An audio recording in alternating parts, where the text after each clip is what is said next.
Assalamualaikum warahmatullahi wabarakatuh. Saudaraku, peristiwa besar dalam sejarah Islam diantaranya adalah peristiwa hijrah Nabi kita Muhammad Sallallahu Alaihi Wasallam beserta beberapa kaum muhajirin dari kota Mekah ke kota Yathrib yang sekarang dikenal dengan kota Madinah.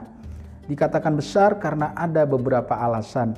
Yang pertama adalah peristiwa hijrah merupakan peristiwa yang sangat membutuhkan pengorbanan yang luar biasa, baik oleh kaum muhajirin itu sendiri maupun dari kaum ansor.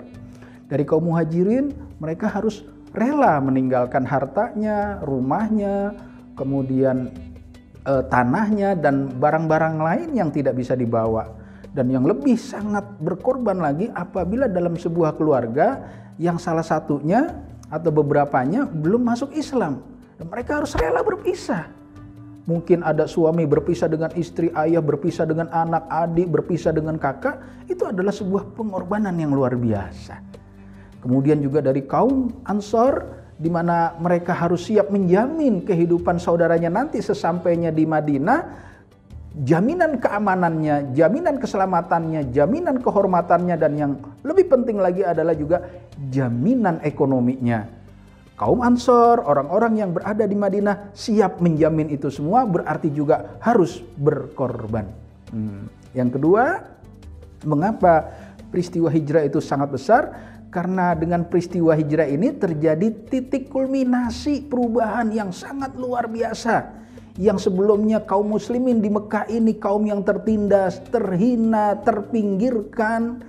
Kemudian banyak sekali berbagai macam perbuatan zolim di mana umat Islam banyak terzolimi. Maka setelah hijrah berubah.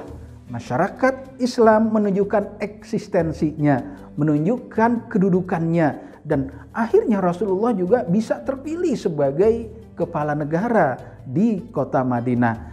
Karena dengan hijrah inilah maka masyarakat Islam bisa mengatur dirinya sendiri, bebas merdeka di dalam mengatur tatanan masyarakat yang berada di kota Madinah dan akhirnya diakui oleh masyarakat dunia. Dan yang paling penting yang ketiga adalah peristiwa hijrah dikatakan besar karena kota Yathrib dipilih oleh Allah melalui Rasul, kemudian Rasulullah menginstruksikan kepada para sahabatnya karena di kota Yathrib banyak sekali harapan-harapan perbaikan ke depan. Artinya ada jaminan perbaikan sosial ekonomi, ada jaminan perbaikan sosial politik, ada jaminan perbaikan sosial kemasyarakatan, dan juga ada jaminan perbaikan moral atau perbaikan akhlak. Inilah yang sangat penting bahwa di Madinah menjanjikan itu semua.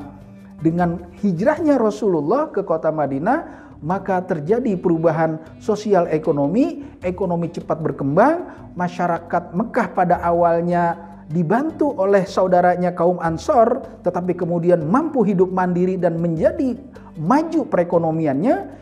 Kemudian sosial politik, artinya Rasulullah kemudian terpilih sebagai kepala negara dan akhirnya mengatur masyarakat Madinah dengan sangat indahnya. Dan akhirnya juga ada sosial kemasyarakatan, ada tata hukum, tata sosial yang berlaku di tengah-tengah masyarakat, sehingga masyarakat ini menjadi masyarakat yang berperadaban. Yang tadinya misalnya kaum Aus dan kaum Khazraj yang luar biasa, turun-temurun permusuhan tanpa henti, turun dari kakek ke anak, dari anak ke cucu, dari cucu ke cicit, terus nggak pernah selesai, ratusan tahun lamanya. Tetapi begitu Rasulullah menjadi kepala negara, sangat mudah mereka mendamaikan. Maka berbagai komponen yang ada di masyarakat Madinah dengan masyarakat yang heterogen dan majemuk, mereka sanggup bersatu, bisa bersatu mempertahankan kota Madinah secara kebersamaan di bawah kepemimpinan Rasulullah Shallallahu Alaihi Wasallam. Dan akhirnya yang tidak kalah pentingnya adalah perbaikan akhlak atau perbaikan moral. Inilah misi utama Rasulullah Shallallahu Alaihi Wasallam diutus.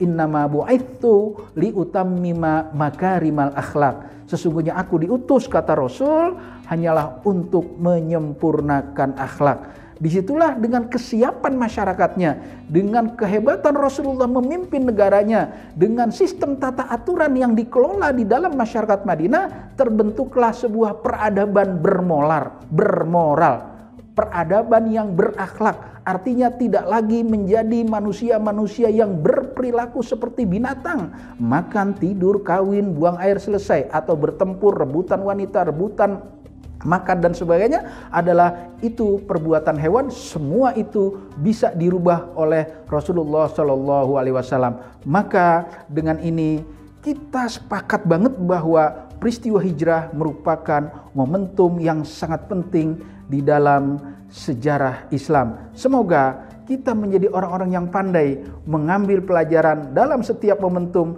dalam setiap sejarah, apalagi di dalam sejarah yang paling berharga ini. Kita tatap masa depan 1444 Hijriah lebih baik dari tahun-tahun sebelumnya. Selamat tahun baru 1444 Hijriah. Assalamualaikum warahmatullahi wabarakatuh.